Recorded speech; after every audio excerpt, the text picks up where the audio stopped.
News आपल्या आवडत्या चॅनलला लाईक करा आणि शेअर करा आणि सबस्क्राइब करा। नमस्कार आणि स्वागत आहे आपल्या सर्वांचं विश्व विशाल न्यूजमध्ये। मी विशाल जगदाळे। खरं तर आपल्यासाठी नेहमीच वेगवेगळे व्यक्तिमत्व घेऊन येत असतो। आज देखील आपल्याबरोबर असंच एक आगळं वेगळं व्यक्तिमत्व असणार आहे, ज्यांच्याशी आज आपण संवाद साधणार आहोत। आपण त्यांचा जीवनपट उलगडण्याचा प्रयत्न करणार आहोत। आणि खरं बघायला गेलं तर गेली 7 पिढ्या झालं त्यांच्या घरामध्ये शिक्षणाचा गंधही नाही आहे।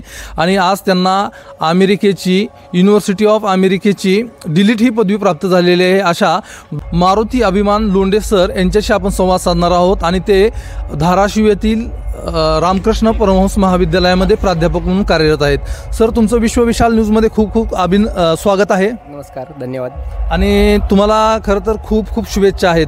तुम्हाला अमेरिकेसारख्या देशातल्या विद्यापीठाची डिलीट ही पदवी प्राप्त झालेली आहे। धन्यवाद धन्यवाद। सर, काय सांगाल, तुमच्या घरामध्ये गेली 7 पिढ्या झालं शिक्षणाचा गंधही नाही आहे, पण तुम्ही अमेरिकेसारख्या देशातल्या विद्यापीठाची डिलीट ही पदवी प्राप्त केलेली आहे। काय सांगाल या संदर्भामध्ये? माझ्या कुटुंबामध्ये किंवा माझ्या कुटुंबातील 7 पिढ्या तुम्ही म्हणालात की शिक्षण कुणीही घेतलेलं नाही। माझे आई वडील ही अशिक्षित आहेत, ते एकही दिवस शाळा शिकलेले नाहीत, परंतु त्यांची नेहमी तळमळ असायची की मुलांनी शिकलं पाहिजे। माझा मोठा भाऊ, एक मधवी बहीण आणि मी, असे आम्ही 3 जण भावंड आहोत। आणि माझे आईवडील हे मजुरी काम करायचे। त्यांचं नेहमी त्यांना वाटायचं की आमची मुलं जी आहेत ती मुलं त्या ठिकाणी शिकावी आणि त्यांनी सावलीतली नोकरी करावी। फक्त नोकरी हा उद्देश त्यांनी डोळ्यासमोर ठेवलेला होता। परंतु त्या ठिकाणी शिकत असताना चांगली लोक सहवासात आली आणि एक वेगळा मार्ग त्या ठिकाणी मिळत गेला आणि ह्या पदव्या आपोआप म्हणजे मिळत गेल्या। आणि सर, तुमचं लिखाणाच्या संदर्भामध्ये आम्ही खूप ऐकून आहोत। तुम्ही जवळजवळ किती 32 पुस्तकाचं लिखाण केलेलं आहे। त्या संदर्भात काय सांगाल? तुम्हाला लिखाणाची आवड कशी निर्माण झाली?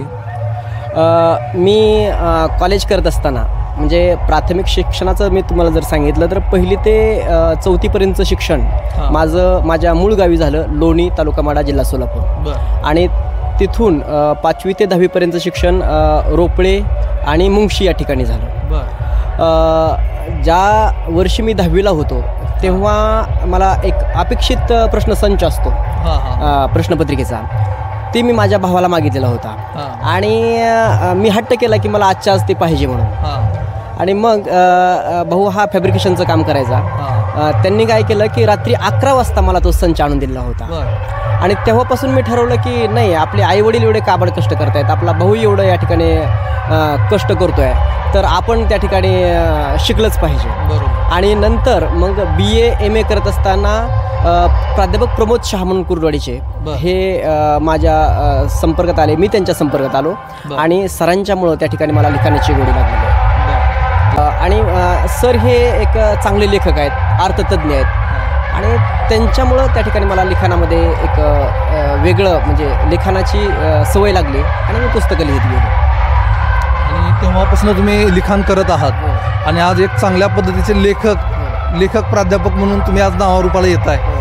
खरं तर काय भावना आहे बरं तुमची आता या क्षणाला, किंवा इतकं मोठं यश संपादन केल्यानंतर तुम्हाला काय वाटतं? यश हे जेव्हा तुम्ही कठोर परिश्रम करत असता तेव्हा यश तुम्हाला गवसणी घालतंच।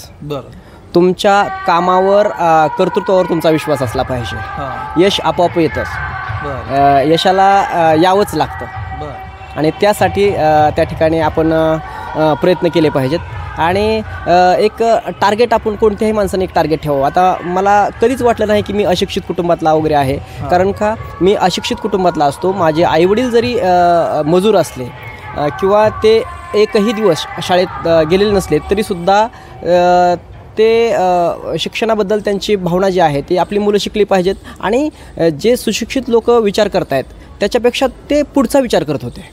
हां, म्हणजे आपण एक आता माझं MPhil झालेलं आहे, PhD आहे, नेट सेट आहे, डिलीट आहे, ह्या एक पदव्या ज्या आहेत त्या मी एक चिकटपट्ट्या मानतो किंवा स्टिकर मानतो। परंतु आई वडील जे आहेत ते माझ्या पुढचा विचार करायचे आणि त्यामुळेच मी हे आज यश संपादन करू शकलो किंवा एवढे डिग्री घेऊ शकलो। आणि आज मी शिक्षणाच्या क्षितिजावर बुद्धिवैभवानं तळपणारा ज्ञानसूर्य शिक्षण महर्षी डॉक्टर बापूजी साळुंखे यांनी स्थापन केलेल्या श्री स्वामी विवेकानंद शिक्षण संस्थेच्या रामकृष्ण परमहंस महाविद्यालय धाराशिव या ठिकाणी अर्थशास्त्राचा विभाग प्रमुख म्हणून काम करतो आहे. याचा मला आनंद होतो आहे. नक्कीच. खरं तर बघायला गेलं तर एका सर्वसामान्य घरातला मुलगा, अगदी अशिक्षित आईवडील, आणि आज रामकृष्ण परमहंस महाविद्यालयासारख्या मोठ्या महाविद्यालयामध्ये अर्थशास्त्र विभागाचा विभाग प्रमुख म्हणून कार्यरत आहेत. सर, तुमच्या लहानपणाबद्दल आम्हाला नक्कीच जाणून घ्यायला आवडेल. तुमचं लहानपण कसं होतं? तुम्हाला लहानपणापासून शिक्षणाची आवड होती का? तुम्ही पण शाळेला दांड्या मारायचात? काय असायचं त्यावेळेस? ॲक्च्युली शिक्षणाबद्दल मला अजिबात आवड नव्हती. मी शाळेला जायचो नाही आणि काहीतरी कारणं सांगायचो. मग वडील माझे कडक होते शिस्तीचे आणि आईसुद्धा कडक शिस्तीची होती. मग मी शाळेला दांडे मारायचो. मग मला एक प्रसंग आठवतो की मला माझ्या पायाला दुखापत झाली होती आणि ते दुखापत व्यवस्थित झाली तरी देखील मी त्याचं कारण सांगून दांडी मारायचो. मग माझा भाऊ मला असा उचलायचा कडेवर आणि शाळेला नेऊन बसवायचा. आणि मात्र मी नेत असताना खूप असं रडायचो, म्हणजे गोंधळ करायचो. पण तिथं मिरगणे गुरुजी एक होते. ते चांगल्या म्हणजे एकदम व्यवस्थित मायने शिकवायचे, मारायचे नाहीत आणि त्यामुळे थोडीशी गोडी लागली. आणि चौथीमध्ये आमचं गाव खूप लहान आहे, त्या गावातला मी पहिला प्राध्यापक आहे. हो. आणि PhD नेट सेट हा मी पहिलाच व्यक्ती आहे. तर चौथीला 4 लोकच आम्ही होतो आणि 4 मधले 3 पास झाले. त्यानंतर परत एक 5 किलोमीटर चालत जावं लागायचं. त्यामध्ये मग रस्ता कच्चा असायचा, सायकल नसायची, चप्पल नसायची. आणि चप्पल मग मी वडिलांना एक हट्ट करायचो, मला एक चप्पल तरी घेऊन द्या किंवा सायकल तरी घेऊन द्या. मग मला वडिलांनी सायकल वगैरे घेऊन दिली आणि एक 5 किलोमीटर त्या ठिकाणी मी शाळेला जायचो. 5वी ते 7वीपर्यंत रोपड्यामध्ये शिक्षण झालं माझं. आणि 8वी ते 10वीपर्यंतचं शिक्षण हे माझं मुंशीला झालं. मुंशी म्हणून गाव आहे तिथं खेडेगावलो. आणि 10वी परीक्षा पास मी झालो. त्यानंतर मला वाटायला लागलं की मला म्हणजे आईवडिलांनी कधी असं म्हणजे परत म्हणजे बोधरेशन किंवा एक दबाव टाकला नाही कुठल्या गोष्टीला, तुला करायचं तर कर. परंतु ते चांगलं सांगायचे आणि वाईट लोकांच्या संगतीमध्ये मला त्यांनी कधी जाऊ दिलं नाही. 10वीमध्ये आमच्या गावातली जवळपास एक 7 विद्यार्थी होतो आम्ही. 7 पैकी 6 फेल झाले आणि मी एकटाच पास झालो. हां. आणि त्याचा आनंद मला होता. मात्र मला 48% मार्क्स मिळाले. तरी पण आनंद होता. कारण का 6च लोक त्या ठिकाणी 6 लाख नापास झाले आणि मी पास झालो. म्हणजे टक्केवारी मी पाहिली नाही. जवळपास लोणी ते मुंशी हे अंतर 3-3.5 किलोमीटरचं असावं. मी मार्कशीट घेतल्यानंतर मुंशीपासून ते लोणीपर्यंत पळत आलेलो होतो, कुठंच थांबलो नाही. मार्क न बघता पळत येणारा विद्यार्थी. फक्त मी 10वीमध्ये पास झालेलो आहे एवढंच मला आनंद होता. परंतु त्याचं दुःख पण होतं की बाकीचे म्हणजे माझे सहकारी होते ते सुद्धा त्या ठिकाणी नापास झालेले, त्याचं दुःख होतं. परंतु मी एक 5-6 किलोमीटर अंतर त्या ठिकाणी पळत आलेलो होतो. आणि 10वीला पास झाल्यानंतर काही दिवस मी पेप्सी विकण्याचं काम केलं. म्हणजे मला वाटायचं की आपले आईवडील मजूर आहेत, त्यांना थोडासा हातभार लावावा. त्यांची इच्छा नसायची की आपल्या मुलांनी काम करावं. मग मी पेप्सी जे गारीगार आपण म्हणतो ते विकण्याचं काम केलं. त्यानंतर जास्त ऊन पडायला लागल्यामुळं कुर्राडीमध्ये एक कोल्ड्रिंक्सच्या दुकानामध्ये वेटरचं काम केलं. आणि नंतर मग 11वी-12वीला ॲडमिशन घेतलं. 11वी-12वीपर्यंत जरा थोडेसे माझा ग्रुप जो होता तो चांगला व्यवस्थित नव्हता. ते मला सारखे पिक्चरला घेऊन जायचे. आणि आठवड्यातून 2 वेळेस मी पिक्चर बघायचो, कारण का 2 थिएटर होते. आणि ते पिक्चर दाखवायचे मला माझे मित्र. आणि ते पिक्चर दाखवायचे, वडापाव खाऊ घालायचे आणि म्हणून मी त्यांच्यासोबत जायचो. मात्र ते दुर्दैवानं 12वीत नापास झाले आणि मी पास झालो. आणि मला 12वीमध्ये मिळाले 45% मार्क्स. पण मी पास झालो, त्याचाही आनंद होता. मार्क्स किती आहेत हे मी कधी पाहिलं नाही.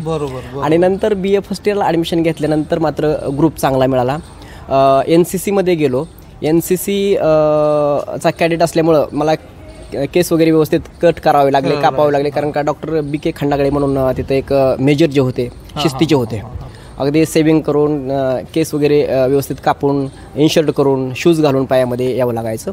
आणि त्याच काळामध्ये आता जो मुंबईला API आहे संतोष कांबळे, त्याचा सहवास लाभला. एक आम्ही ग्रुप तयार केला आणि बऱ्यापैकी जे चांगले मुलं जी आहेत ती माझ्या सहवासामध्ये आले. महेश लोंढे म्हणून आहे की जो आता उपायुक्त म्हणून काम करतो, IRS म्हणून पुण्याला आहे. आणि हिंदू मला वाटते वाराणसीच्या विद्यापीठामध्ये डॉक्टर नामदेव गपाटे हे प्राध्यापक आहेत. म्हणजे असा जो आहे तो आमचा ग्रुप तयार झाला आणि तिथून खऱ्या अर्थानं एक अभ्यास काय असतो, MPSC काय असते, नेट सेट काय असतं हे मला माहीत व्हायला लागलं. आणि TYBAला मी असताना TYBAचं कॉलेज मी 1-2 वर्ष केलं असेल त्यावेळी मला अपंगत्व आलं. अपंगत्व काय प्रसंग होता तो? BA फर्स्ट इयरला असताना मी ब्लॅक बेल्ट कराटेचा जो आहे तो ब्लॅक बेल्ट मला मिळाला होता. आणि मी जरा थोडीशी एक आपण म्हणतो म्हणजे हुड अवस्था, हां, त्याच्यामध्ये मॅच्युरिटी वगैरे काय नव्हती. आणि हुड अवस्था असल्यामुळं मी इमारतीवरून ह्याच्यावरून उड्या मारायचो. आणि त्याच्यामुळं मज्जारोजूच्या नलिकेवर माझी सूज आली. आणि तिथून ते ब्लड सर्क्युलेशन बंद झालं आणि मला अपंगत्व आलं. जवळपास 1 महिना माझे हातपाय हालत नव्हते. हां. आणि मग डॉक्टर सोमाणी म्हणून बार्शीचे आहेत, त्यांनी उपचार करून 1 महिन्यानंतर मी व्यवस्थित झालो. पण त्यांनी सांगितलं की हे जास्त पळू शकणार नाही किंवा झाडावर चढू शकणार नाही.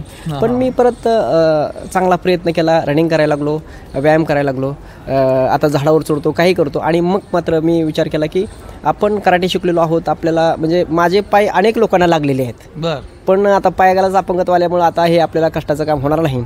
आणि तिथून खऱ्या अर्थानं मग परत आणखी अभ्यासाकडे वळालो. आणि MA करत असताना खऱ्या अर्थानं मला टर्न मिळाला. प्राध्यापक प्रमोद शहा आणि PB Shinde, doctor PB Shinde sir म्हणून माझ्या चांगले सहवासात आले. PB शिंदे सरांनी सांगितलं की पुण्यामध्ये ह्याच्यामध्ये काही नोकरी करू नको, कंपनीमध्ये जाऊ नको, तू MA कर. आणि MA करायचा मी निर्णय घेतला. आणि MA करत असताना शहा सरांचा मात्र संपर्क खूप मोठा होता माझा, जे इकॉनॉमिक्सचे गाडे अभ्यासक होते आणि सिनियर मोस्ट व्यक्ती होते. अजून आहेत, त्यांचं वय वर्ष 75 वर्ष आहे. मग त्यांनी मला मुलासारखं सांभाळलं. अर्थशास्त्र मला वर्गात कमी शिकवलं, परंतु बाहेर त्यांनी अर्थशास्त्र मला जास्त शिकवलं. आणि माझे जे प्रॉब्लेम्स आहेत, त्यांचं दुकान आहे स्टेशनरी, तर माझे जे प्रॉब्लेम्स आहेत मी आजही त्यांना जाऊन तिथे विचारतो.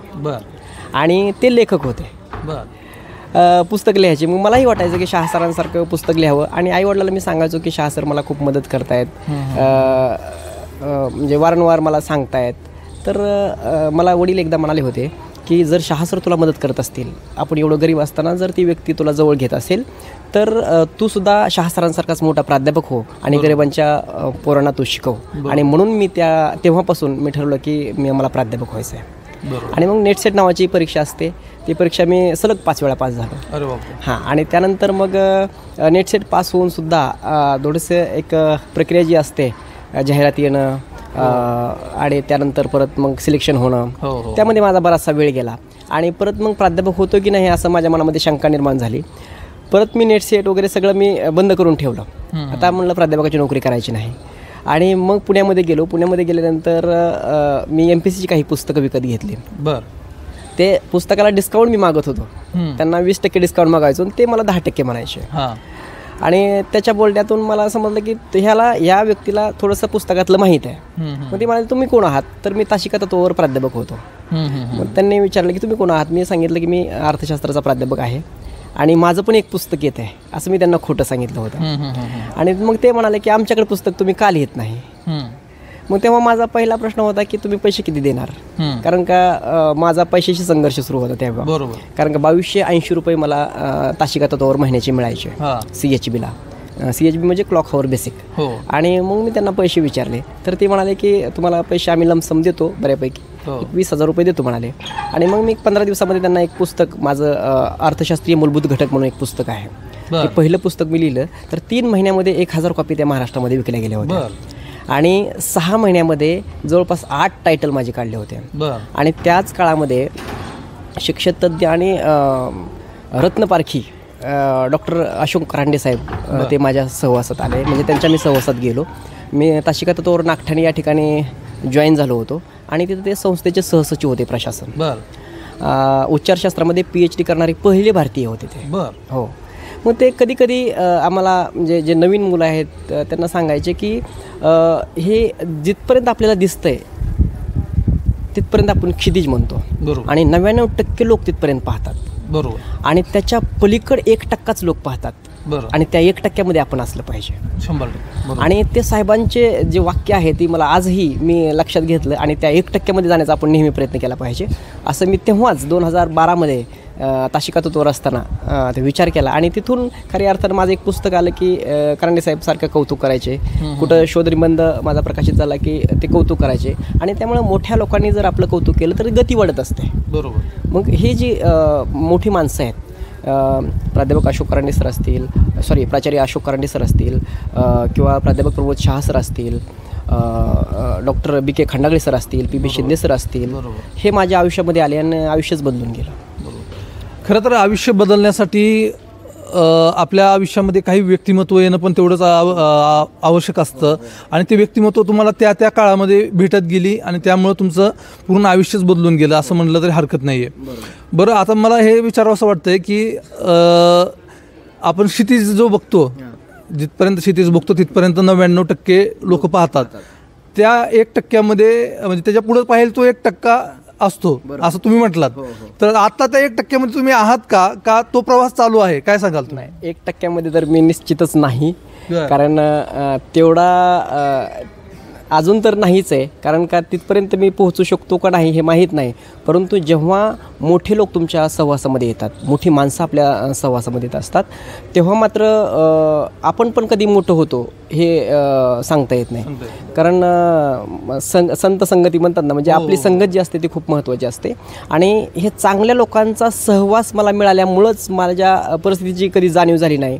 इवन मी MA करत असताना, मी सांगतो सर आपल्याला की MA करत असताना मी बार्शीमध्ये गौंडेच्या हाताखाली काम केलं. म्हणजे 2 दिवस कॉलेज करायचो आणि 4 दिवस मी गौंडेच्या हाताखाली भिकारी म्हणून कामाला जायचो. परत जास्तीचं ऊन पडायला लागलं म्हणून डाळ मिलमध्ये काम केलेलं आहे मी. हां, म्हणजे 6 वाजता जायचो आणि रात्री 2 वाजता यायचो.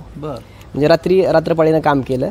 पण मी असंच कधीच जाणू दिलं नाही की बाबा आपण खूपच गरीब आहोत आणि आपल्याला हे म्हणजे शिक्षण घेता येणार नाही, असं मला कधीच जाणवायचं नाही. कारण म्हणजे आयुष्यात येणाऱ्या प्रत्येक अडचणीला सामोरं जाऊन आज तुम्ही यशाच्या शिखरावरती पोहोचलेला आहात. मी तर म्हणेन की जीवनामध्ये जर तुम्हाला अडचणी आल्या तरच माणूस मोठा होतो. बरोबर. कारण का अडचणीवर मात कशी करायची हे तो काळ त्याला शिकवत असतो. बरोबर. आणि त्यामुळं अडचणी येणं खूप महत्त्वाचं आहे. आणि आज काय होतं की बरीचशी लोक अडचणी आल्या की मग रडत बसतात की नाही माझं असंच आहे, माझं प्रॉब्लेम आहे, हे आहे ते आहे. तर नाही, तुम्ही जे म्हणताय ते बरोबर आहे. अडचणीकडे पाहताना आपण कसं पाहतो हे पण सगळ्यात महत्त्वाचं असतं. आता काय पाहताना आताची तरुण पिढी जी बघतो आपण, तर निगेटिव्ह नकारात्मक दृष्टिकोनातनं पाहताय. तर तुम्ही तरुण असताना त्याकडे सकारात्मक पद्धतीने कसं पाहत होतात? ॲक्च्युली सकारात्मक आणि नकारात्मक याचा विचार करणे इतपत मी काही प्रगल्भ नव्हतो. परंतु कसं होतं की मी काम करून आल्यानंतर लगेच माझे मित्र नव्हते कोण. बरोबर. हां, म्हणजे जो काय BAला ग्रुप आमचा तयार झालेला होता ते सगळे गेले. BA म्हणजे काही भरती झाले, काही नोकरीला गेले, काही विद्यापीठामध्ये शिकायला गेले. परंतु माझी परिस्थिती नसल्यामुळं मला माहीत होतं की मला आईवडील पैसे कमी करत नाहीत. परंतु मला जर पैसे कुठं शाळेत भरायचे असतील, कॉलेजला भरायचे असतील तर ते दुसऱ्याकडून घेऊन द्यायचे. बरोबर. माझे वडील हे माती काम करायचे आणि आई म्हशी वगैरे सांभाळायची. मग खव्याचा वगैरे आमचा व्यवसाय होता. मग मला ते चित्र दिसायचं की नाही यार, आपण जर पैसे मागितले तर दुसऱ्याकडून घेऊन माझे वडील मला पैसे देत आहेत याची मला जाणीव होते. हां, त्यापेक्षा मग आणि मीही जे काम करत होतो ते घरी मात्र माहीत नव्हतं. आणि जेव्हा घरी माहीत झालं तेव्हा आई वडिलांना खूप वाईट वाटलं की अरे माझा मुलगा काम करतोय. आणि मी सगळ्यात लहान असल्यामुळं जरा थोडासा मी एक लाडाचा होतो. आणि त्यामुळं त्यांना वाईट वाटलं की तुला काय आम्ही पैसे कमी केलेत का? तर नाही म्हणलं, मी एकच दिवस गेलेलो होतो. आणि म्हणजे मी जे काम करत होतो ते त्यांना सांगत नव्हतो आणि त्याचा मी कधी बाऊ केला नाही. आणि जेव्हा मी कॉलेजला यायचो तेव्हा मी कॉलेज म्हणजे काम करून शिकतो हे मला कधीच जाणवायचं नाही. बरोबर आहे. आता आपण मुलाखतीच्या शेवटाकडे येतोय. ह्या सगळा प्रवास बघता, पाठीमागं वळून बघताना आणि आत्ता तुम्ही ज्या पदावरती आहात याच्यामध्ये काय वाटतं तुम्हाला? आनंदी आहात? नक्कीच. कारण तुम्ही जे म्हणलात की 7 पिढ्यामध्ये कुणीही शिकलेलं नाही, हेच नाही तर माझ्या गावचा मी पहिला प्राध्यापक आहे. पहिला PhD होल्डर आहे. पहिला नेट सेट पास आहे. म्हणजे मी आता कोण आहे याच्यापेक्षा मी कुठून आलो हे खूप महत्त्वाचं आहे. कारण मला कधीच वाटत नव्हतं की मी प्राध्यापक होईल. आणि जेव्हा मी शहा सरांचं माझ्या वडिलाला सांगायचो की सर मला खूप मदत करतात. तेव्हा सरांचं माझ्या वडिलांचा एक शब्द होता की तू पण असाच मोठा प्रोफेसर हो आणि गरिबांच्या मुलांना तू अशीच मदत कर. नक्कीच. आणि नेटची परीक्षा 1-2 वेळेस मी फेल झालो, नापास झालो. तेव्हा मी सारखं वडिलांना म्हणायचो की अण्णा मी ही परीक्षा पास होत नाही. तर अण्णा म्हणायचे कधीतरी होशीलच की पास, असं आहे का, हां कर प्रयत्न. म्हणजे एवढं ते सकारात्मक होते. आणि त्यामुळं म्हणजे कसं असतं की सुरुवातीला तुमचे आईवडील खूप महत्त्वाचे असतात आणि नंतर तुमच्या सहवासामध्ये ज्या व्यक्ती येतात त्याच्यावर तुमचं व्यक्तिमत्व ते घडत असतं. आणि सुदैवानं माझं सुदैव असं की ही जी मोठी लोक आहेत, माझे आईवडील असतील, माझा भाऊ असेल, प्राचार्य डॉक्टर अशोक करणे साहेब असतील, प्राध्यापक प्रमोद शहा असतील, BK खंडागळे सर असतील, PB शिंदे सर असतील, यांना मी इथून आता वंदन करतो की त्याच्यामुळं त्यांच्या ह्या लोकांमुळं माझं व्यक्तिमत्व घडलं. आणि अजून मी माझ्यामध्ये बदल करण्याचा नेहमी प्रयत्न करतो, सकारात्मक प्रयत्न करतो सारखा आता. बरोबर.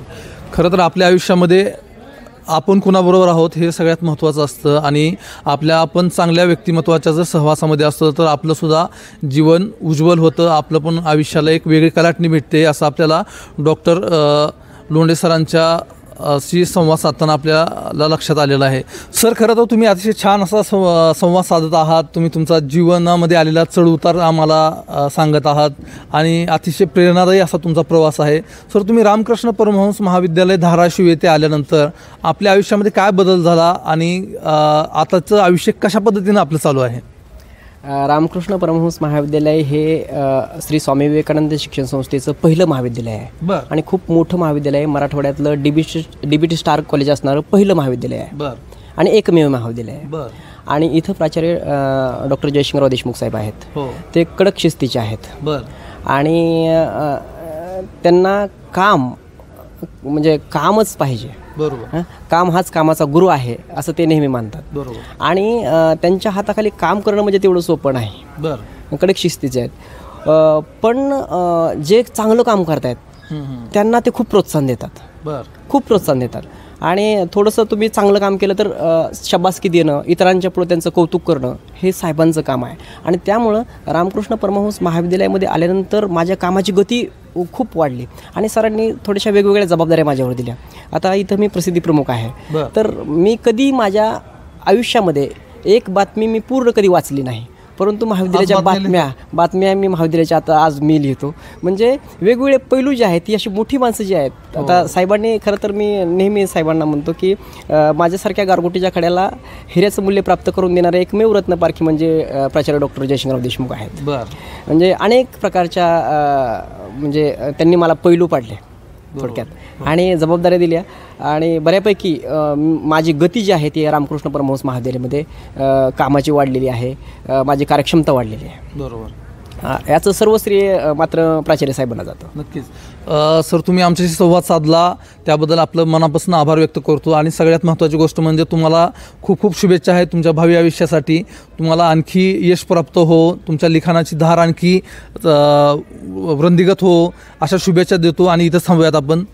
थँक्यू. धन्यवाद. धन्यवाद. विश्वविशाल न्यूजवरती आपण अशाच वेगवेगळ्या व्यक्तिमत्वांशी संवाद साधत राहणार आहोत. त्यासाठी तुम्ही विश्वविशाल न्यूजला सबस्क्राईब करा, बेल आयकॉनला क्लिक करा आणि तुम्ही हा व्हिडिओ फेसबुक पेजला पाहत असाल तर विश्वविशाल न्यूजचं फेसबुक पेज देखील नक्की फॉलो करा. आपण इथंच थांबूयात. धन्यवाद. विश्वविशाल न्यूज आपल्या आवडत्या चॅनलला लाईक करा आणि शेअर करा आणि सबस्क्राईब करा.